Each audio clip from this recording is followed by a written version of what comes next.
ನಿಮಗೆ ಬಂದಿರುವಂತಹದ್ದು 2 of sorts ಬಂದಿದೆ. ಕೆಲವೊಂದು ಇಂಡಿಸಿಷನ್ ಅಲ್ಲಿ ಇರುವಂತಹದ್ದು ಯಾವುದೇ ರೀತಿಯ ಡಿಸಿಷನ್ ಅನ್ನ ಮಾಡಕ್ ಆಗ್ದಿರಾ ಅಥವಾ ಕೆಲವೊಂದು ಡಿಸಿಷನ್ ಮಾಡ್ದಿರಾ ನೀವು ಸುಮ್ಮನೆ ಇರುವಂತಹದ್ದು ರೆಪ್ರೆಸೆಂಟ್ ಆಗ್ತಾ ಇದೆ ಬಾಟಮ್ ಆಫ್ ದ ಡಕ್ ಅಲ್ಲಿ.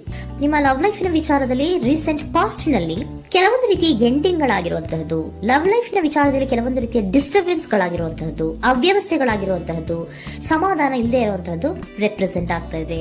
ಯಾಕೆ ಅಂದ್ರೆ ಲವ್ ಲೈಫ್ ನ ವಿಚಾರದಲ್ಲಿ ಯಾವುದೇ ರೀತಿಯ ಪಾಸಿಟಿವ್ ಬದಲಾವಣೆಗಳು ಆಗುತ್ತಾ ಅನ್ನುವಂತಹದ್ದು ನೀವು ಪಾಸ್ಟ್ ನಲ್ಲಿ ನೀವು ನಿಮ್ಮ ಲವ್ ಲೈಫ್ ನಲ್ಲಿ ನೀವು ಆಲೋಚನೆಯನ್ನ ಮಾಡಿದ್ದೀರಿ. ಕೆಲವೊಂದು ಬದಲಾವಣೆಗಳಾಗುವಂತ ಸಾಧ್ಯತೆಗಳಿದೆಯಾ ಅಂತ.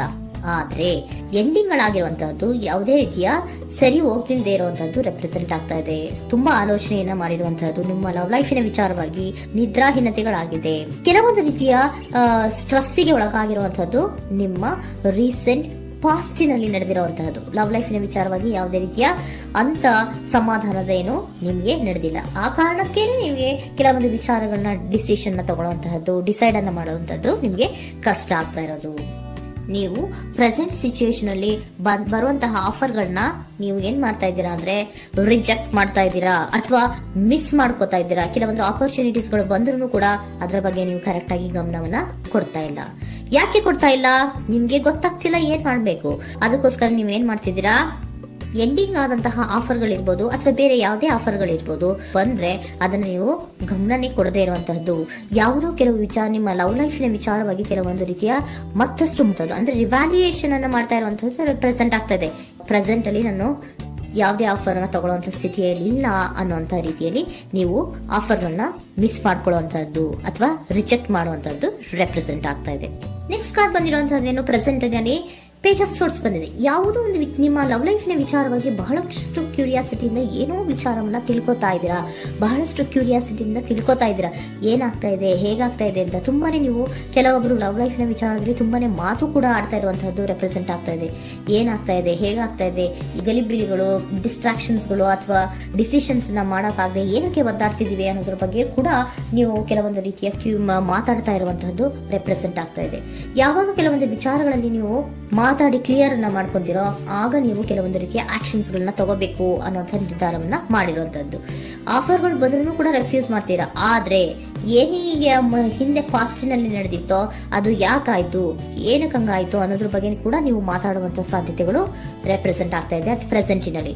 ಆಮೇಲೆ ನೀವು ಮಾತಾಡಿದ್ಮೇಲೆ ಕೆಲವೊಂದು ರೀತಿಯ ನಿರ್ಧಾರಗಳನ್ನ ಮಾಡುವಂತಹದ್ದು. ನೈಟ್ ಆಫ್ ವ್ಯಾಂಡ್ಸ್ ಬಂದಿದೆ. ಸೊ ಆವಾಗ ನೀವು ನಿಮ್ಮ ಕೆಲವೊಂದು ವಿಚಾರಗಳಲ್ಲಿ ಕ್ಲಾರಿಟಿಗೆ ಬಂದ್ಮೇಲೆ ನಿಮ್ಮ ಲವ್ ಲೈಫಿನ ವಿಚಾರದಲ್ಲಿ ಕೆಲವೊಂದು ಆಕ್ಷನ್ ಗಳನ್ನ ತಗೊಳ್ಳುವಂತಹದ್ದು ರೆಪ್ರೆಸೆಂಟ್ ಆಗ್ತಾ ಇದೆ. ಹಾಗೆ ಏನ್ ಆಕ್ಷನ್ಸ್ ಗಳನ್ನ ತಗೋತೀರಾ? ಈಗ ಕೆಲವೊಂದು ರೀತಿಯ ಆಫರ್ಗಳನ್ನ ನೀವು ಬಂದಂತಹ ಆಫರ್ಗಳನ್ನ ನೀವು ಏನ್ ಮಾಡಿದೀರಾ, ರೆಫ್ಯೂಸ್ ಅನ್ನ ಅಟ್ ಪ್ರೆಸೆಂಟ್ ಅಲ್ಲಿ ಮಾಡಿದ್ದೀರಾ.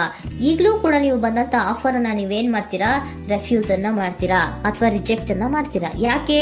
ಸೆಕೆಂಡ್ ಕಾರ್ಡ್ ನಿಮ್ಗೆ ಇಮಿಡಿಯೇಟ್ ಫ್ಯೂಚರ್ ನಲ್ಲಿ ಸೆಕೆಂಡ್ ಕಾರ್ಡ್ ಬಂದಿರೋದು ಯಾವುದು, ಹಾರ್ಮೆಟ್ ಕಾರ್ಡ್ ಬಂದಿದೆ. ಸೊ ಲೋನ್ಲಿನೆಸ್ ಅನ್ನ ರೆಪ್ರೆಸೆಂಟ್ ಮಾಡುತ್ತೆ. ಯಾಕೆ ಲೋನ್ಲಿನೆಸ್ ಅನ್ನ ರೆಪ್ರೆಸೆಂಟ್ ಮಾಡುತ್ತೆ? ಬೇಡಪ್ಪ, ಈ ಜಗ್ಲಿಂಗ್ ಗಳೇ ಬೇಡ. ತುಂಬಾ ಜಗ್ಲಿಂಗ್ ಇದೆ ನಿಮ್ಮ ಲವ್ ಲೈಫಿನ ವಿಚಾರದಲ್ಲಿ. ಕೆಲವೊಬ್ಬರಿಗೆ ತುಂಬಾ ಜಗ್ಲಿಂಗ್ ಇದೆ. ಯಾವಾಗ್ಲೂ ಬ್ಯಾಲೆನ್ಸ್ ಅನ್ನ ಮಾಡ್ತಾ ಇರ್ಬೇಕು. ಈ ಕಡೆಗೆ ಹೇಳಿದ್ರೆ ಆ ಕಡೆಗೆ ಹೋಗುತ್ತೆ, ಆ ಕಡೆಗೆ ಹೇಳಿದ್ರೆ ಈ ಕಡೆಗೆ ಬರುತ್ತೆ. ಯಾವ ಕಡೆ ಅಂತ ಮಾಡೋದು ಅನ್ನುವಂತಹ ಆಲೋಚನೆಯನ್ನ ಮಾಡ್ತಾ ಇರುವಂತದ್ದು. ಸದ್ಯಕ್ಕೆ ಯಾವುದೇ ಆಫರ್ ಬೇಡ, ಸ್ವಲ್ಪ ಒಂಟಿಯಾಗಿರೋಣ ಅಂತ ನೀವು ಆಲೋಚನೆಯನ್ನ ಮಾಡ್ತಾ ಇರುವಂತದ್ದು ರೆಪ್ರೆಸೆಂಟ್ ಆಗ್ತಾ ಇದೆ. ಮತ್ತೆ ಕೆಲವೊಬ್ಬರಿಗೆ ಕೆಲವೊಂದು ರೀತಿಯ ಕ್ಯೂರಿಯಾಸಿಟಿಯಿಂದ ಏನಾಗ್ತಾ ಇದೆ ಅಂತ ವಿಷಯಗಳನ್ನ ತಿಳ್ಕೊಂಡ್ಮೇಲೆ ಕೆಲವೊಂದು ಆಕ್ಷನ್ಸ್ ಗಳನ್ನ ತಗೊಳ್ಳುವಂತದ್ದು ಕೂಡ ರೆಪ್ರೆಸೆಂಟ್ ಆಗ್ತಾ ಇದೆ. ಯಾವುದೇ ರೀತಿಯ ಭಯ ಇಲ್ಲದೆ ವಿಷಯಗಳನ್ನ ತಿಳ್ಕೊಂಡು ನೀವು ಆಫರ್ಗಳನ್ನ ಅಟ್ ಪ್ರೆಸೆಂಟ್ ಅಲ್ಲಿ ರೆಫ್ಯೂಸ್ ಮಾಡೋ ಸಾಧ್ಯತೆಗಳು ಕೂಡ ಕೆಲವೊಬ್ಬರಿಗೆ ರೆಪ್ರೆಸೆಂಟ್ ಆಗ್ತದೆ. ಯಾಕೆ ಆಫರ್ಗಳನ್ನ ರೆಫ್ಯೂಸ್ ಮಾಡ್ತೀರಾ? ನಿಮ್ಮ ಲವ್ ಲೈಫಿನ ವಿಚಾರದಲ್ಲಿ ಬರೀ ಜಗ್ಲಿಂಗ್, ತುಂಬಾ ಬ್ಯಾಲೆನ್ಸ್ ಅನ್ನ ಮಾಡ್ಬೇಕು. ಯಾವ ಕಡೆ ಮಾಡ್ಬೇಕು, ಹೇಗ್ ಮಾಡ್ಬೇಕು ಗೊತ್ತಾಗದೇ ಇಲ್ಲ. ನೀವೇನ್ ಮಾಡ್ತೀರಾ, ಸ್ವಲ್ಪ ದಿನದ ಮಟ್ಟಿಗೆ ನಾನು ಲೋನ್ಲಿ ಆಗಿರ್ಬೇಕು ಅನ್ನೋದನ್ನ ಇಲ್ಲಿ ನಿಮ್ಗೆ ಲವ್ ಲೈಫಿನ ವಿಚಾರವಾಗಿ ರೆಪ್ರೆಸೆಂಟ್ ಆಗ್ತಾ ಇದೆ. ಈ ಎಲ್ಲಾ ಕನ್ಫ್ಯೂಷನ್ಸ್ ಇರೋದ್ರಿಂದಲೇ ನಿಮ್ಗೆ ಬಾಟಮ್ ಆಫ್ ದ ಡಕ್ ಬಂದಿರುವಂತಹದ್ದು 2 ಆಫ್ ಸೋರ್ಟ್ಸ್ ಬಂದಿರುವಂತಹದ್ದು. ಸೊ ಇಂಡಿಸಿಷನ್ ಆಗ್ತಿರೋಂತ ಏನ್ ಮಾಡ್ಬೇಕು ಗೊತ್ತಾಗಲ್ಲ. ಅದಕ್ಕೇನೆ ನೀವು ಇಲ್ಲಿ ಕುತ್ಕೊಂಡ್ಬಿಟ್ಟಿದ್ದೀರಾ, ನನ್ನ ಲವ್ ಲೈಫ್ ನ ವಿಚಾರವಾಗಿ ಯಾವ ನಿರ್ಧಾರವನ್ನ ಮಾಡ್ಬೇಕು ಅನ್ನುವಂತಹ ಆಲೋಚನೆಯನ್ನ ಮಾಡ್ತಾ ಇರುವಂತದ್ದು, ಹಾಗೇನೆ ಮಾಡುವಂತಹದ್ದು ನಿಮ್ಗೆ ರೆಪ್ರೆಸೆಂಟ್ ಆಗ್ತಾ ಇರೋದು. ಕೆಲವೊಬ್ರು ರೆಫ್ಯೂಸ್ ಅನ್ನ ಮಾಡಿ ಮುಂದೆ ಹೋಗುವಂತ ಸಾಧ್ಯತೆಗಳು ಇರುವಂತಹದ್ದು. ಮತ್ತೆ ಕೆಲವೊಬ್ರು ಆಫರ್ಗಳನ್ನು ಬರುವಂತದನ್ನ ಬ್ಯಾಲೆನ್ಸ್ ಅನ್ನ ಮಾಡಬೇಕು, ಜಗ್ಲಿಂಗ್ ಅನ್ನ ಮಾಡಬೇಕು, ಸದ್ಯದ ಮಟ್ಟಿಗೆ ಒಂಟಿಯಾಗಿ ಇರೋಣ ಅಂತ ಆಲೋಚನೆಯನ್ನ ಮಾಡ್ತಾ ಇರುವಂತದ್ದು ರೆಪ್ರೆಸೆಂಟ್ ಆಗ್ತಾ ಇದೆ. ನಿಮಗೆ ಏಂಜಲ್ ಗೈಡೆನ್ಸ್ ಏನ್ ಕೊಡ್ತಾ ಇದ್ದಾರೆ, ಡೋಂಟ್ ಸ್ಟಾಪ್. ಇಲ್ಲಿ ಡೋಂಟ್ ಸ್ಟಾಪ್ ಇನ ಅರ್ಥ ಏನಪ್ಪಾ ಅಂದ್ರೆ, ಯಾವ ಕೆಲವು ವಿಚಾರಗಳ ಬಗ್ಗೆ ಕ್ಲಾರಿಟಿ ಬೇಕು ನಿಮ್ಗೆ, ಯಾವ ವಿಚಾರಗಳಲ್ಲಿ ನೀವು ಕನ್ಫ್ಯೂಷನ್ಸ್ ಅಲ್ಲಿ ಒದ್ದಾಡ್ತಾ ಇದ್ದೀರಾ, ಏನ್ ಕ್ಲಾರಿಟಿ ಬೇಕೋ ಅದನ್ನ ಧೈರ್ಯವಾಗಿ ಮುಂದೆ ಬಂದು ಅದನ್ನ ಕ್ಲಾರಿಟಿಯನ್ನ ತಗೊಂಡು ಮುಂದೆ ಹೋಗು, ಅಲ್ಲೇ ನಿಂತ್ಕೋಬೇಡ ಅನ್ನುವಂಥದ್ದನ್ನ ನಿಮ್ಗೆ ಹೇಳ್ತಾ ಇದ್ದಾರೆ.